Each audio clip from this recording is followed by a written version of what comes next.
அன்பார்ந்த இறைமக்களே, கிறிஸ்துவின் மறுப ஜபக்குழுவின் வாயிலாக இன்று உங்களை சந்திப்பதில் நான் பெரும் மகிழ்ச்சி அடைகிறேன். மக்களை, சந்தோஷமாக இருக்கீங்களா? நிறைவாக இருக்கீங்களா?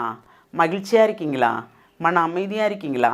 மக்களே, என் நிலையிலும் மன அமைதியாக இருந்தால் இறைவன் நம்மளை பார்த்து கொள்வார் இல்லையா? யாருக்கு துன்பம் இல்லை, யாருக்கு துயரம் இல்லை, யாருக்கு நோவு இல்லை, யாருக்கு நொடி இல்லை. எல்லாமே நோயின் நொடிகள் இருந்தால் உழண்டு வருகிறோம். ஆனாலும் இறைவன் இருக்கிறார், நம்மளோடு இருக்கிறார் என்ற ஒரு நிறைவு தான் நம்மளை வழி நடத்துகிறது. இன்று அவர் நமக்கு என்ன செய்தி தருகிறார் பார்ப்போமா?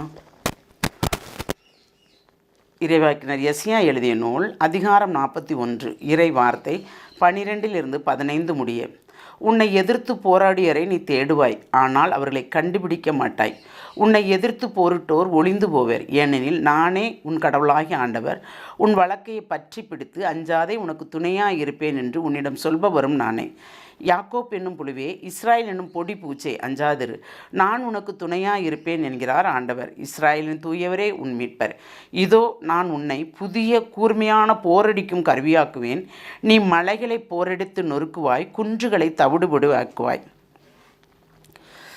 Praise the Lord. இறைவன் நம்மளோடு இருக்கிறார் என்பதற்கு நமக்கு எதிராக கிளம்பியவர்கள் யாரையும் நாம் தேடினாலும், அதாவது நாம் அவங்களுக்கு நேருக்கு நேராக மோதாமல் அமைதியாயிடணும். அவங்க எல்லாத்துலேயும் சொல்லுலேயும் வலிமை மிக்கவர்கள், செயலிலேயும் வலிமை மிக்கவர்கள்.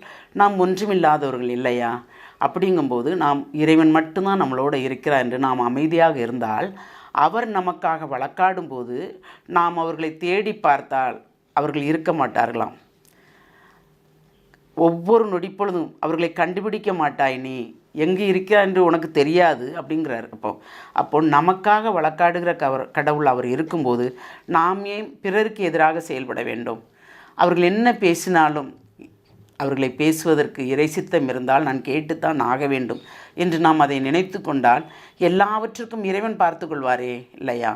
சொல்லுவாங்க, எல்லாம் இறைவன் பார்த்துக்கொள்வார் என்று இருந்தால் நாம் எப்படித்தான் வாழ்வது என்று கேட்பார்கள். இறைவன் இல்லை என்றால் நாம் வாழ முடியாது. இறைவனோடு இருந்தால் எப்படியும் அவர் வாழ வைப்பார் நம்மளை இல்லையா? எந்நிலையிலும் ஒன்றுமே இல்லாமல் இருந்தாலும் கூட அவர் நம்மளை வாழ வைப்பார்.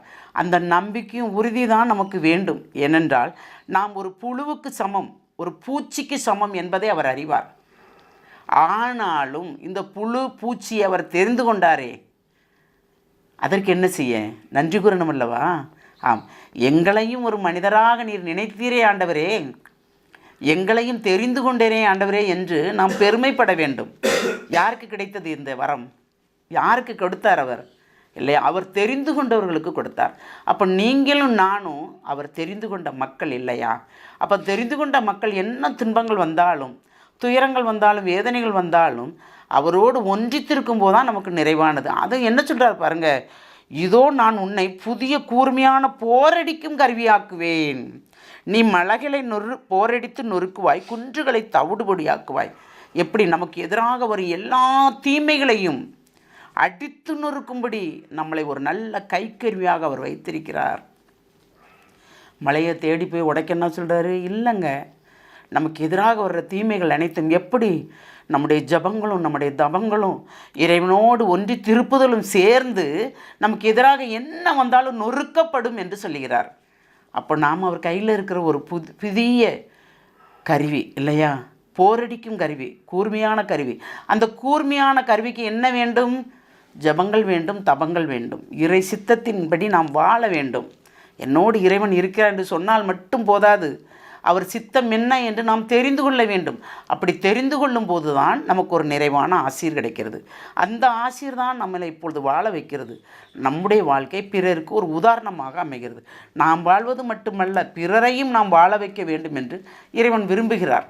அப்படி இருக்கும்போது தான் நாம் ஒரு நிறைவான ஆசீர்வாதத்தை பெற முடியும். எதை கொண்டு வந்தோம், எதை கொண்டு போக போகிறோம், இந்த ஒரு சிந்தனை மட்டும் இருந்தால் போதும். நாம் ஓடிக்கொண்டே இருக்க வேண்டாம். 24 மணி நேரம் நாம் ஓடுகிறோம்.